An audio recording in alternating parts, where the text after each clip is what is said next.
What's your name? How old are you? And where are you from? My name is Spencer. I'm 24 years old and I'm from Salem, Oregon. Six. And the big question is, how did you become an Elvis fan? So, as far back as I can remember, I was probably 6 or 7 years old, and my dad was watching Blue Hawaii on our big plasma TV. And I'm playing video games in the other room, and I walk in, and um, the beginning of the Hawaiian wedding song starts, where he's getting on the raft on the water and floating down. And, my attention span is very, very small at this point. I'm only 6 or 7 years old, but the whole time I just had my eyes on Elvis and just was completely mesmerized by his voice, by um, the whole movie in general. After watching it again with context, just that one song just drew me in. And from there on, I was going on YouTube, looking up Elvis songs, and just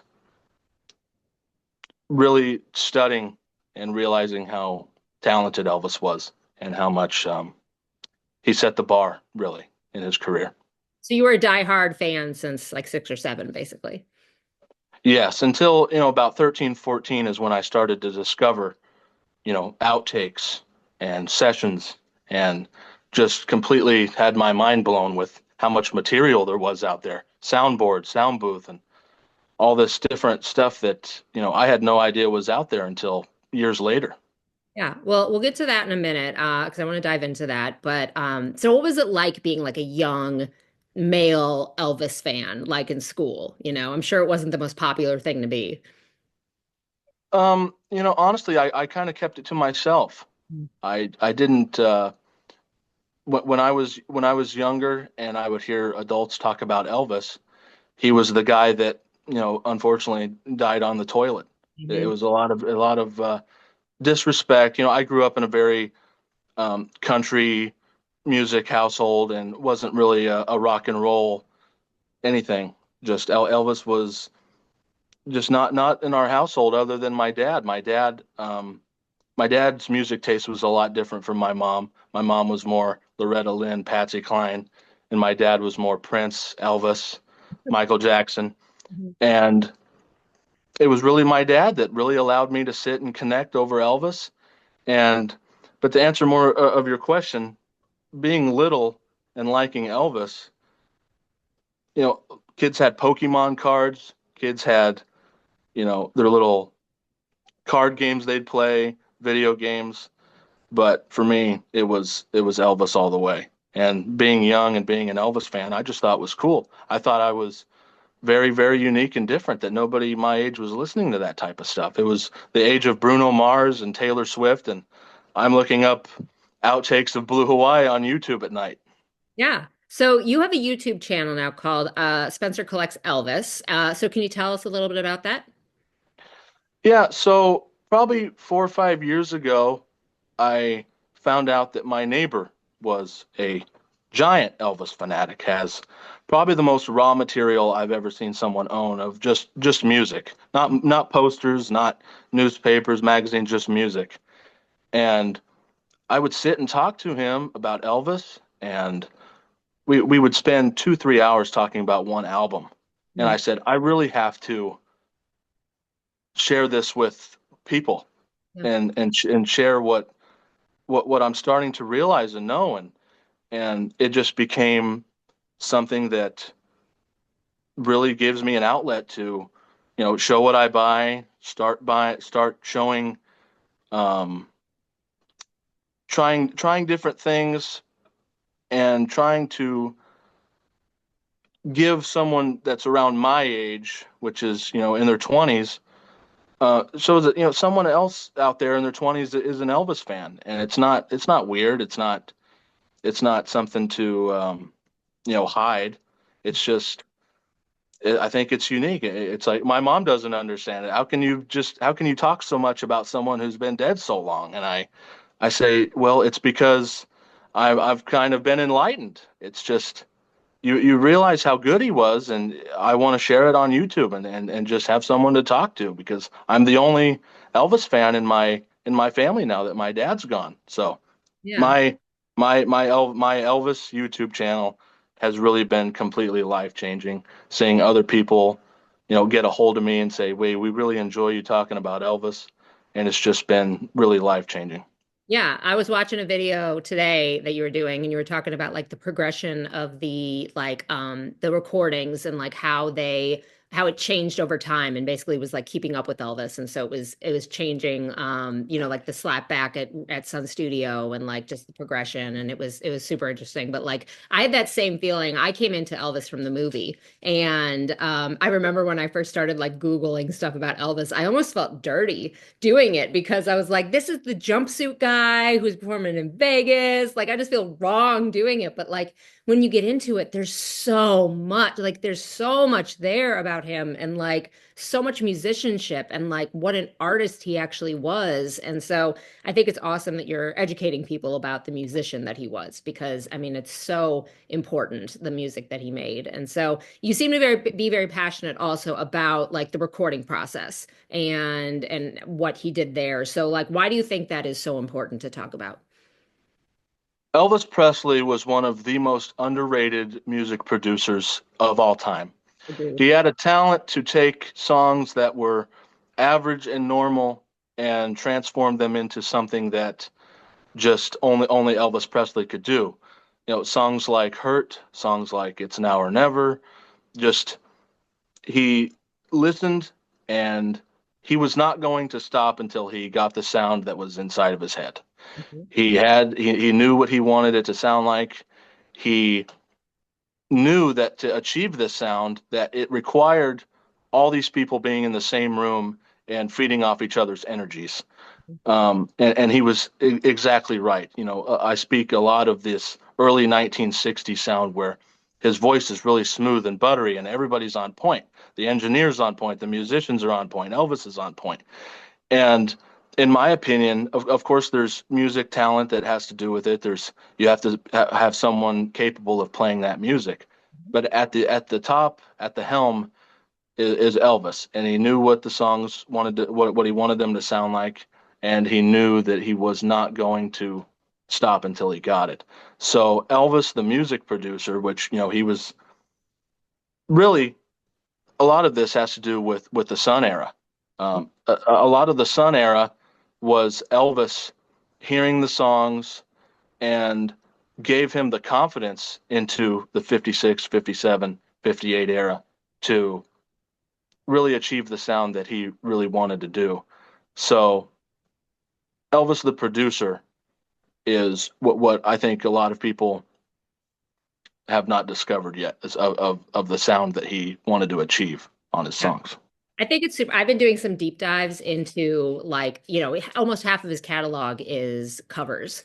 And so it's really interesting to go back but though and listen to the original songs and hear how they progressed. Like if you listen to CC Rider, I did that deep dive the other day, and like the original CC Rider is nothing compared to the version that he did. I mean, it's like a slow blues number. And I know there were like three covers before it, but like even his is nothing like that. And so I know Glenn Harden had to do a lot with like the construction of it, but like still, he's the one at the helm. He's the one making the decisions. And it's so fascinating. And people do not give him enough credit for that. And so I think that's extremely important.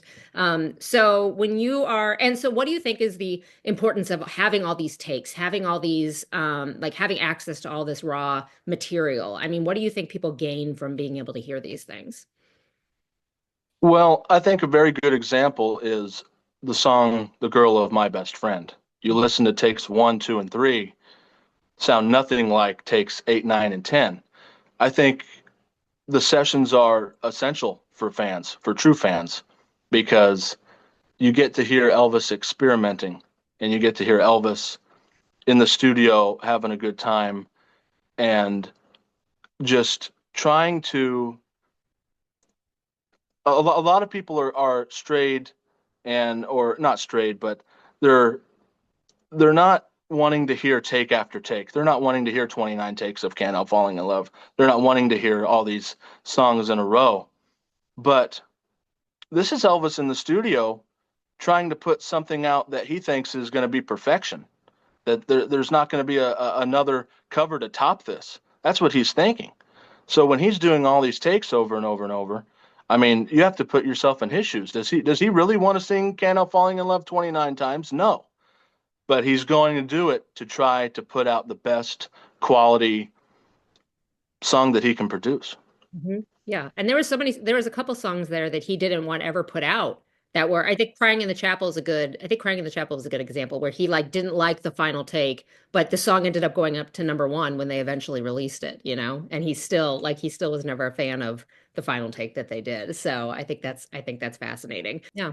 The other interesting thing I find about Elvis in general and his music is watching the progression of his voice over like the artist that he was in, you know, 55, 54, 55, and the voice he has when he comes out of the army, and the voice he has in, you know, 1970, and the voice he has in 77 are completely different people, you know? And I think that's so interesting. Like there's so much depth to him and like the progression of his voice. I think that's fascinating to hear too. It really is. A lot of people prefer the early 60s where he thinks that a lot of people think that's his peak. Because I personally think that after 63 is where the voice starts to change.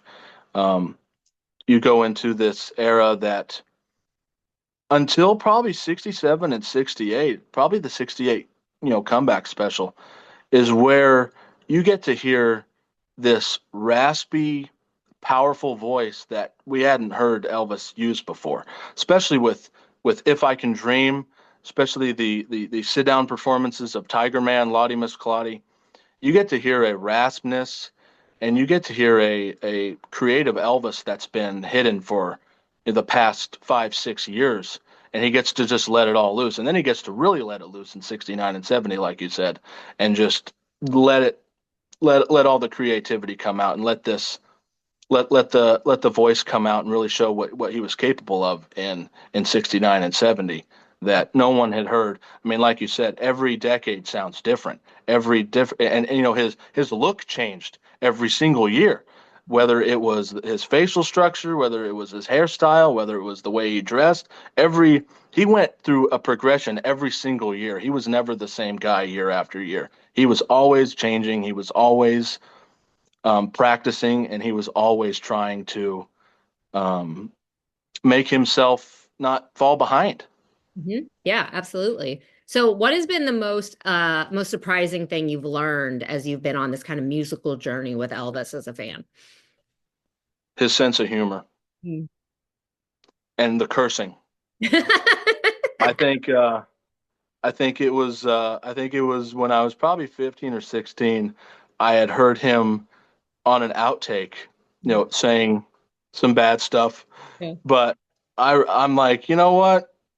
Elvis ain't a guy that I thought would be cursing like this, and it's funny each time he does it, in my opinion. I know some people don't like it, but man, every time he says, and he's just got such a good sense of humor. He had a good sense of humor on stage and in the sessions, and he just knew how to crack people up. So the most surprising thing to me is his sense of humor. He has a sense of humor probably similar to mine, and he just has a knack for saying some really funny things. Yeah, And I think that's what the 2022 movie kind of missed I was the agree. human human side, the funny side, the generous side. So yeah, the most surprising thing to me about Elvis finding out was not only his sense of humor, but the uh, the off-color language that he used quite a bit. So Yeah. yeah, And I think the with the like the humor and how much he like changed the lyrics and things, that man could have absolutely written a song. Like he could have absolutely had some fun there. I just think he didn't have the confidence to try it, but like he absolutely could have done it. I believe that I wholeheartedly. agree. So, how would your life be different if Elvis wasn't in it? Oh man, if Elvis is like family. Mhm. Elvis is a part of my daily life. I I listen to him before anything else starts. I wake up, I put an album on. I go to bed putting an album on. It's just he's integral to my daily life. If I didn't have Elvis in my life, I would be really sad. He's like I feel like he's a family member. I feel a lot of people feel that way. Yeah. Elvis is a part of my house. I have Elvis all over my house. I have it's a daily thing. It's like people drink coffee. Elvis is my coffee. I have to have it. I love it. I love it. It's a great explanation for it. And I've heard that a number of times. People say he's like a family member. I absolutely would agree with that. And then my last question for you is, what does being an Elvis fan mean to you today?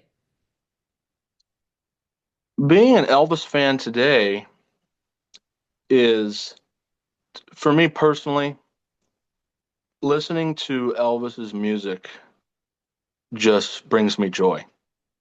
So, being a fan today, just like people that have been fans probably since the 50s, 60s, or 70s, is waking up each day and looking forward to new stuff coming out, new stuff happening, and just being able to still, be thankful that the man still has stuff coming out. There's still CDs being released. There's still vinyl being released. They're still working on documentaries. It is such a good time to be an Elvis fan. There's never been a better time to be an Elvis fan with the amount of choice, the amount of material, the amount of stuff that's available on video. It's all. It is very good to be an Elvis fan. So being an Elvis fan for me is just constantly looking forward to waking up and checking the forums, seeing if people found an unreleased song or if people found footage, or it's always really fun to see what's going to happen day by day. I mean, you just never know what's going to happen. So being a fan for me is just is just having joy listening to Elvis's music and seeing what's going to happen day by day. Yeah, you sum that up perfectly. I can identify with that. Like each day, it's like, all right, let me open up Instagram and let me open up TikTok and let me see what people have posted or like what people have found or what's coming out of Graceland. And like, there's always something happening. And for somebody to be gone for 50 years and for that train to still be rolling is crazy. Like, what other celebrity has that? There's nobody that's doing anything like that. So, I mean, Elvis is its own world. It's its own. Other people just don't understand. If you're not in the fandom, you don't understand it. And it's crazy. Nobody else digs in like we do in the music. Nobody else digs into his life like we do. It's fascinating. It's so crazy. But Spencer, thank you so much for talking to me today. This was a really enlightening conversation. You can absolutely feel your passion for him and for the music and how much he really is a part of your family. So thank you so much for talking today. Thank you. I really appreciate you having me on and getting the chance to meet you and talk to you. I wish you all the success on your channel, of course, and you've done a lot of good interviews, and people really need to check out your channel because you're letting people's voices be heard, which is a big thing for Elvis fans. I appreciate that. Well, thank you.